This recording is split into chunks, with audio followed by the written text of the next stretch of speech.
Hola, buenas tardes a todos. Somos Paula Barres Fernández, residente de Medicina Familiar y Comunitaria, y Roxana Elena Gorán, residente de Cirugía Vascular. A continuación hablaremos de la enfermedad tromboembólica y de cómo prevenirla desde un punto de vista práctico desde urgencias.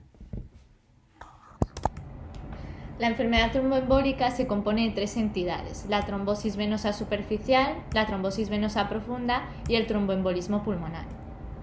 Todas estas entidades están relacionadas entre sí. De hecho, la trombosis venosa superficial puede producir una trombosis venosa profunda y esta a su vez puede derivar en un TEP.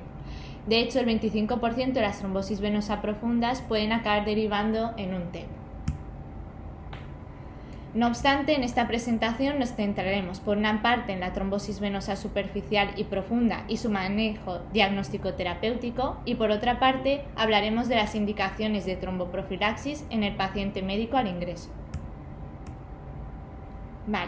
Empezamos hablando de los factores de riesgo que tenemos que tener en cuenta a la hora de valorar un paciente con una sospecha de TVP o de una tromboflebitis. Entre ellos destacamos la inmovilización, la obesidad, el cáncer, un embarazo, enfermedad aguda, sobre todo las inflamatorias y las infecciosas, una cirugía reciente, un traumatismo previo reciente, que el paciente esté en tratamiento con una terapia hormonal, que haya realizado previamente un viaje largo, que haya tenido una hospitalización reciente o un paciente que esté diagnosticado o que tengamos sospecha de un síndrome antifosfolípido.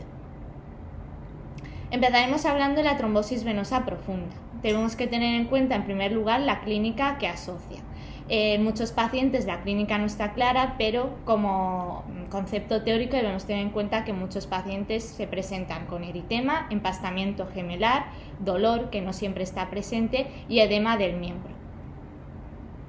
En cuanto a su manejo diagnóstico, en caso de que tengamos una sospecha de TVP, nos basaremos en la escala de Wells para determinar la probabilidad de la misma. Si la puntuación de la escala de Wells es de 1 o inferior, se solicitará un dímero D, teniendo en cuenta que el dímero D tiene un alto valor predictivo negativo, con una alta sensibilidad pero una muy baja especificidad, de modo que muchas otras patologías pueden elevar el dímero D, siendo importante, por tanto, ajustar este a la edad del paciente. En caso de que solicitemos un dímero D y este salga negativo, se descarta la TVP. Si el dímero D nos sale positivo dentro de un contexto que sí que nos haga sospechar una TVP, contactaremos con cirugía vascular. Por otro lado, en caso de que ya la escala de Wells nos salga con un alto valor predictivo para TVP, contactaremos directamente con cirugía vascular. También debemos tener en cuenta que en la escala de Wells el último paso en cuanto al cálculo del resultado global nos resta 2 puntos un diagnóstico alternativo.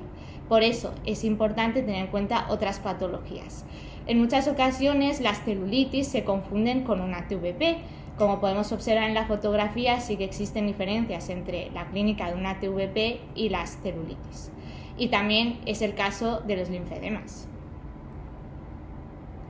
En cuanto al tratamiento, una vez tengamos ya la sospecha clínica, hayamos diagnosticado al paciente de una TVP, debemos iniciar el tratamiento, ajustando las heparinas de bajo peso molecular al peso del paciente y a la función renal del mismo.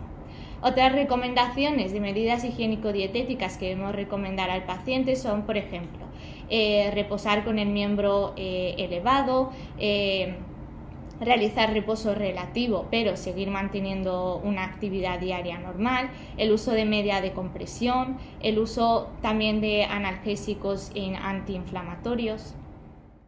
Por otra parte, tenemos la trombosis venosa superficial, cuya clínica se caracteriza por eritema, mucho más evidente que la trombosis venosa profunda por estar más en contacto con la piel, incremento de la sensibilidad, dolor bastante marcado y se aprecia un cordón como el de la imagen que es palpable y sigue el trayecto venoso afecto.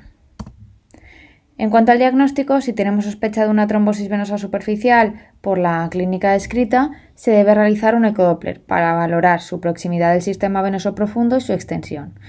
En caso de ser superior a 5 centímetros o estar a menos de 3 centímetros del sistema venoso profundo, se tratará como una trombosis venosa profunda. En caso contrario, se llevará a cabo tratamiento sintomático, con antiinflamatorios, Fondaparinux a dosis de 2,5 miligramos al día durante 45 días y medidas generales como elevación del miembro afecto y frío local, así como el uso de medidas de compresión siempre y cuando no haya arteriopatía periférica, que sería una contraindicación.